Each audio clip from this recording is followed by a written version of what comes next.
So I'm a little stuffed up today because the pollen has begun here, and it's usually not too bad anymore, but today I feel kind of I'm not breathing really well.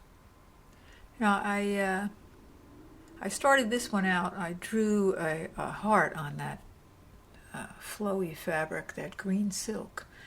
And the weave of the silk is this kind of crepey satin weave.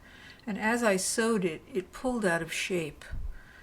So that center green area, that's actually the heart shape that I ended up with, which was okay.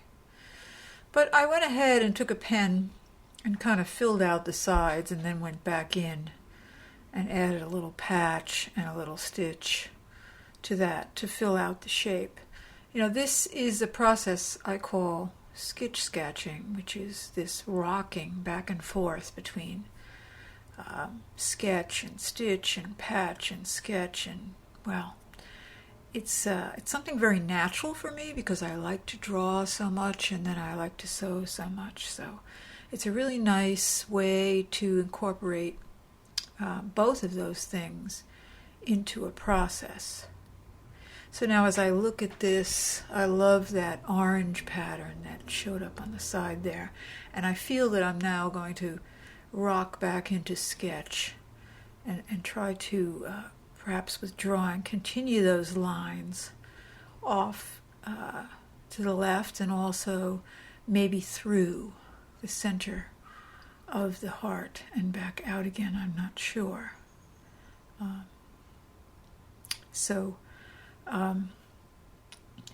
I named it Liquid Heart, which was my first impression.